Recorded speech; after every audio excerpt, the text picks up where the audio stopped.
Hey friends, thanks for joining. Valentine's Day is coming up and we are so excited. We want to make a special treat today and share it with you, and it's going to be a decadent cake from Julia Child. It's called the Queen of Sheba and it's Julia Child's ultimate favorite cake, so we thought we must try this, especially for Valentine's Day. One of the ingredients requires a 1/3 cup of pulverized almonds, so we did that first. Okay, next up is the chocolate and we are going to melt it. So in the recipe it says to put your chocolate and a couple tablespoons of rum in a small bowl and place that in a slightly simmering pot of water. I'm not going to do that.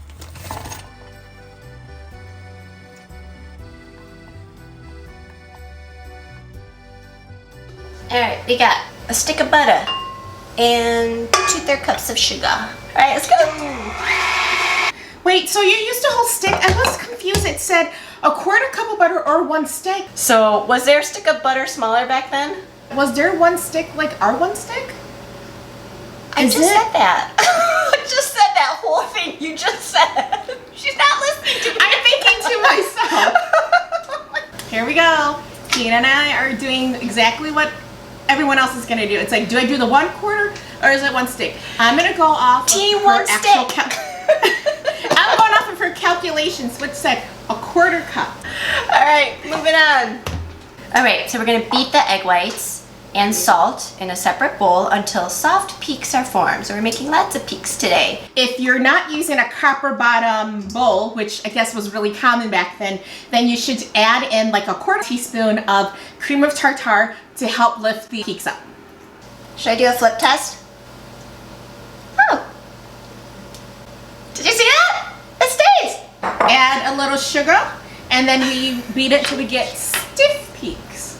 We're gonna add our chocolate to our butter, egg, sugar mixture. So Kat, how does your chocolate look? Is it still smooth? It is, and it's hot. So I'm gonna take it off. Oh, it's still hot? Okay.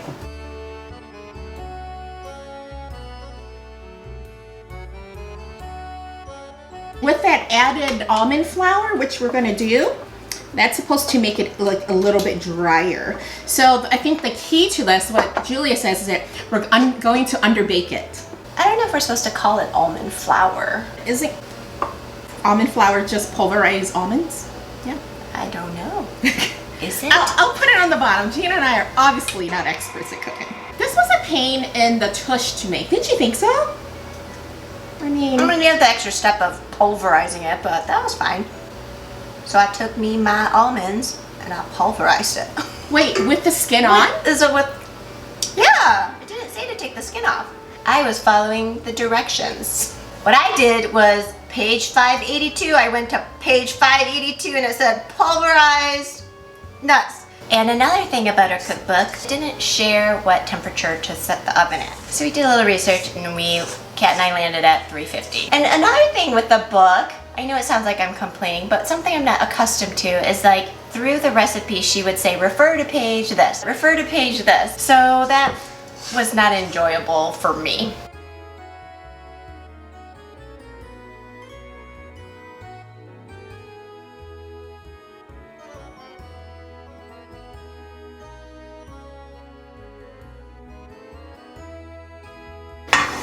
And then we just pour it in.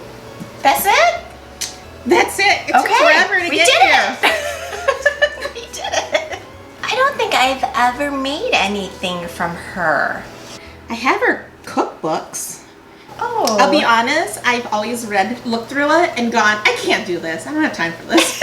And they were supposed to bake it for 25 minutes. When you shake it, the middle is still gonna be a little jiggly. You're gonna take a toothpick. The sides should come out dry, but the middle should still be wet.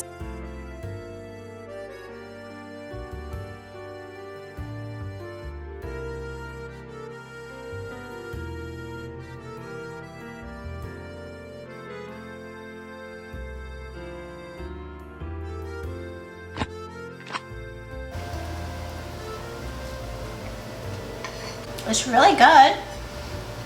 It's not the most chocolatey because of the almondness in it, which I do like. It's really good. It's not overly sweet, very flavorful.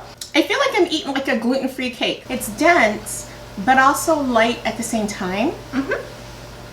Cakey, but not really cakey. I don't know, it's different.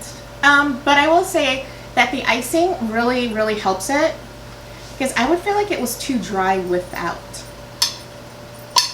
Mine's moist, a little bit too wet. I mean, it holds together well enough. It's not the decadent chocolate, even though it's dense and has chocolate in it, but because of the almond, it's a nice chocolatey almond flavor.